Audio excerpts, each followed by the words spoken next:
अब हम उस आखिरी मोड़ पर पहुंचते हैं जहां चित्त की सबसे गहरी परत खुलती है। आप मेरी बात सुन रहे हैं और मैं आपको उस एक पल तक ले जाना चाहता हूं जो हर इंसान की जिंदगी में कभी ना कभी आता है। वही पल जहां इंसान खुद से झूठ नहीं बोल पाता। वो आदमी एक सुबह उठा और उसे साफ लगा कि अब कुछ बदलना चाहिए। अब तक जो समझ मिली थी उससे थोड़ी राहत तो थी, लेकिन जिंदगी की रोजमर्रा की टक्कर में वो टिक नहीं पा रही थी। उसे ऐसा अनुभव चाहिए था जो भीड़, रिश्तों, काम और तनाव के बीच भी साथ रहे।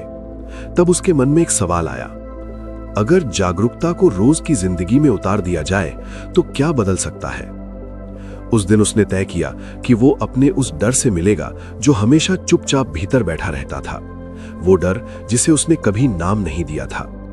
आप जानते हैं, डर को नाम देना ही आधा इलाज होता है, लेकिन हम नाम देने से बचते हैं क्योंकि नाम देने के साथ जिम्मेदारी आ जाती है। फिर भी उसने हिम्मत की, कुर्सी पर बैठा और खुद से बोला, ठीक है, आज मैं जानना चाहता हूं कि असली डर क्या है। भीतर से जवाब आया, ये अकेलापन नहीं है, ये अस्वीकृति का डर है, लोगों द्वारा नकार दिए जाने का डर। उसने आंखें बंद की और खुद से पूछा, ये अस्वीकृति किसकी है?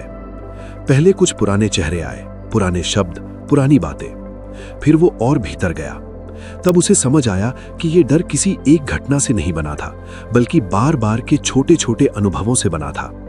हर बार जब उसने मदद मांगी और जवाब मिला, अभी समय नहीं है, बाद में देखेंगे, इतना जरूरी नहीं है। इन छोटे छोटे इनकारों ने मिलकर चित्त में एक बात बैठा दी, मांगना ठीक नहीं है, मांगोगे तो ठुकरा दिए जाओगे। अब उसे साफ दिखने लगा कि यही सोच उसकी बड़ी जिंदगी को चला रही थी। रिश्तों में वो खुलकर बात नहीं करता था क्योंकि भीतर से आवाज आती थी, खुले तो रिजेक्शन मिलेगा।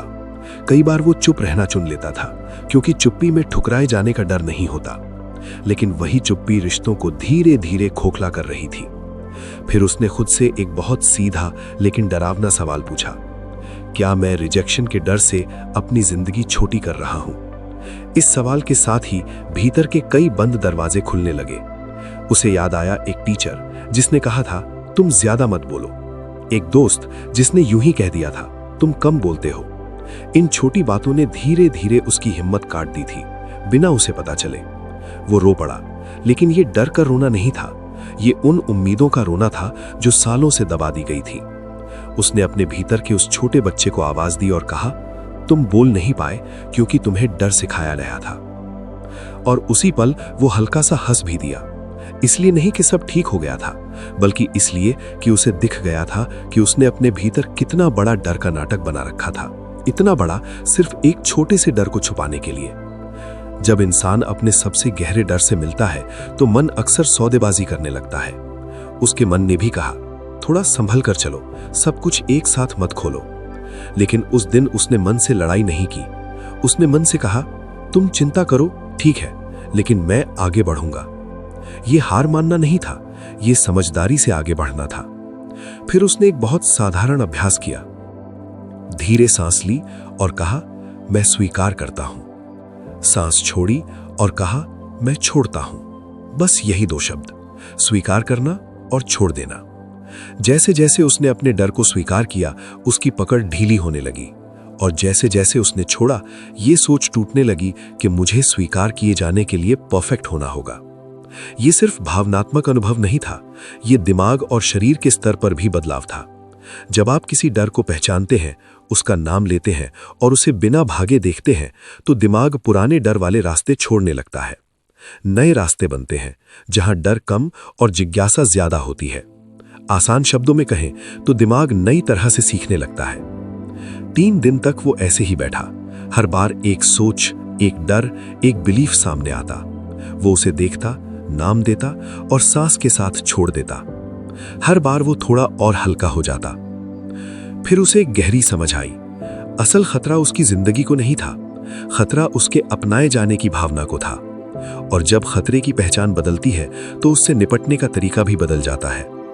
यहीं से सरेंडर का असली मतलब समझ आता है। यह हार मानना नहीं था, यह था कंट्रोल कम करना और मौजूदगी बढ़ाना।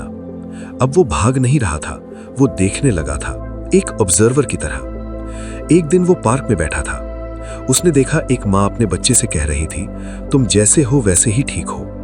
ये सुनकर वो ठिठक गया। उसे समझ आया कि यही वो एक नजर थी जो उसे बचपन में कम मिली थी, कोई जो बस देखे और कहे, मैं तुम्हें देख रहा हूं। उसी दिन उसने खुद से कहा, अब मैं खुद के लिए वही बनूंगा। और तभी असली बदलाव शुरू हुआ, छोटे छोटे कदमों में। उसने एक रिश्ते में पहली बार खुलकर कहा, मुझे डर लगता है कि कहीं मुझे नकार न दिया जाए। सामने वाले ने कुछ पल चुप रहकर कहा, हमें पता ही नहीं था कि तुम ऐसा महसूस करते हो। वो चुप्पी, वो ध्यान, वो रिजेक्शन नहीं था, वो जुड़ाव था।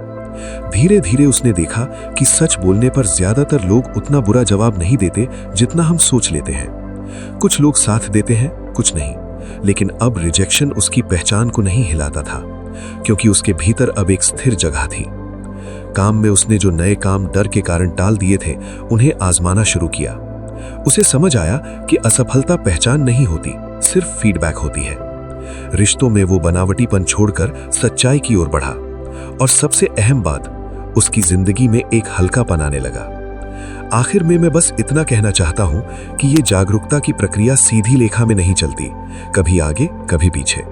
कभी पुराने डर लौटेंगे, लेकिन फर्क ये होगा कि अब आप उन्हें पहचान लेंगे। आप कह पाएंगे, अच्छा ये वही पुरानी कहानी है, और पहचानते ही आप उसमें खो नहीं जाएंगे। नीचे तक पहुंचना ही मकसद नहीं है, वहां से लौट आना समझ के साथ, यही अभ्यास है। चित्त की गहराइयों को देखना, उनसे डरना नहीं, उन्हें धीरे धीरे अपनाना, यही असली काम है। अब सवाल आपसे है, क्या आप अपने भीतर की यादों को एक ऑब्जर्वर की तरह देखना चाहेंगे? क्या आप उस बच्चे से कह पाएंगे, मैं यहां हूं, अब तुम अकेले नहीं हो? अगर हां, तो बस थोड़ा ठहरना है, थोड़ी सांस और थोड़ी हिम्मत।